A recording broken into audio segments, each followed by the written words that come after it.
mes skaitysime iš Apaštalų darbai knygos, skyriaus 2 eilutės 40 iki 47 ir apsvarstysime šitą, ką parašyta. Pavadinsime šitą dalį skyrių knygos Jėzus pažadėtasis Mesijas. Ir šnekėdamas jis pamokslavo ir ragino juos sakydamas: gelbėkitės iš šios iškrypusios kartos. Taigi tie, kurie priėmė jo žodį, buvo pakrikštyti, ir tą dieną prisijungė apie 3000 sielų. Jie nuolat laikėsi apaštalų mokymo ir bendravimo, duonos laužimo ir maldos. Nuostaba žodžiai įsmeigė tiesiai, nes apaštalai darė daug stebuklingų ženklų. Ir jie ėmė klausinėti Petrą. Visi tikintieji laikėsi drauge ir visi turėjo bendrą nuosavybę bei turtą jie parduodavo ir ką gavę padalydavo visiems, kam reikėdavo. Jie kasdien sutartinai rinkdavosi šventykloje, o savo namuose tai vienur, tai kitur lauždavo duoną, džiugia ir tauria širdimi, drauge vaišindavosi garbindami Dievą. Ir buvo visos liaudies mylimi. O viešpats kasdien pridėdavo prie jų apaštalus, kurie buvo išgelbėti. Broliai?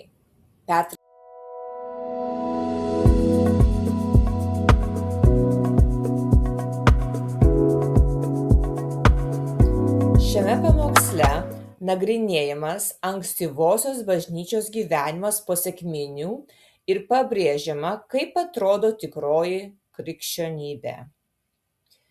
Daugelis teologų reiškia susirūpinimą dėl rezultatų, rodančių, kad daugelis žmonių save vadinančių atgimusiais krikščionimis laikosi įsitikinimų prieštaraujančių esminiams krikščioniškiesiems mokymams. Pavyzdžiui, išgelbėjimas gerais darbais, ar atgimimas, ar daugybė kelių pas Dievą. Tai kelia klausimų apie skirtumą tarp vien tik tikėjimo išpažinimo ir tikrojo atsivertimo. Šis kontrastas atsispindi bažnyčioje aprašytoje Apaštalų darbuose 2 skyriuje. 3000 žmonių, kurie atsiliepė į Petro pamokslą, ne tik priėmė emocingus sprendimus, jie buvo tikrai pakeisti šventosios dvasios. Jų gyvenimas buvo aiškus atsivėrimo įrodymas. Vietoj to, kad pasikliautų žmogiškomis priemonėmis ar emociniais kreipimaisi, Dievas pats priėmė tikinčiuosius į bažnyčią ir pakeitė jų širdis. Pirmoji iš šių tikinčiųjų savybė buvo jų atsidavimas apaštalų mokymui. Jie nuolat studijavo ir klausėsi apaštalų pamokymų, kurie šiandien išsaugoti šventajame rašte. Teologai teigia, kad tikros dvasios pripildytas krikščionis neignoruoja biblinės tiesos, bet yra vedamas Dievo žodžio. Dvasinės patirtys ir emocijos niekada neturi pakeisti tvirto mokymo ir kruopštaus šventojo rašto studijavimo. Antroji savybė buvo bendrystė. Koinonija vadinasi. Tikinčiųjų gyvenimą puošia artimi santykiai, draugystė, vienybė ir tarpusavio padrąsinimas. Jų bendrystė buvo įsišaknijusi bendrame tikėjime ir atsidavime Dievo raštui, nors garbinimas liko pagrindinė susirinkimų paskirtis, tikra krikščioniška bendrystė taip pat buvo svarbi ir džiaugsminga bažnyčios gyvenimo dalis. Bažnyčia taip pat atsidavė duonos laužymui ir malda. Jie kartu valgė, šventė Viešpats vakarienę, prisiminė Kristaus auką ir reguliariai rinkosi maldai.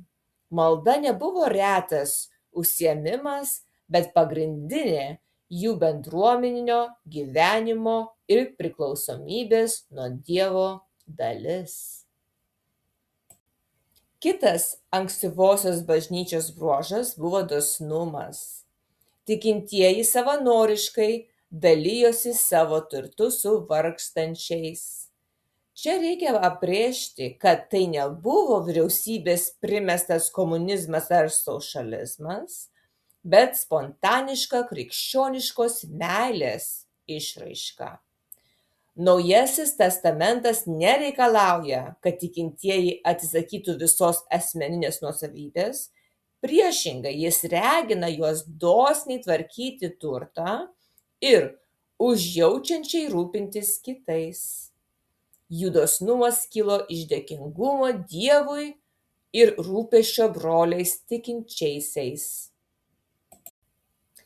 Ankstyvieji krikščionys taip pat reguliariai susirinkdavo namuose, kurdami namų bažnyčias, kuriuose garbindavo Dievą, dalijosi maistu, studijavo šventąjį raštą ir drąsino vieni kitus. Jų susibūrimams buvo būdingas džiaugsmas, paprastumas, dėkingumas, šlovinimas ir vienybė. Dėl to jie sulaukė palankumo iš daugelio žmonių, o Viešpats nuolat pridėdavo naujų tikinčiųjų prie jų skaičiaus. Pamokslas baigiamas pateikiant ankstyvąją bažnyčią kaip pavyzdį šiandieniniams krikščionims. Sveika bažnyčia pasižymi atsidavimui šventajam raštui, prasminga bendryste, garbinimu, malda, dosniu aukojimu, džiaugsminga bendruomene ir pasitikėjimu Dievo galia, o ne žmogiškais metodais. Bažnyčia auga ir klesti, kai tikintieji sutelkia savo gyvenimus į Kristų ir ištikimai kartu gyvena pagal Evangeliją.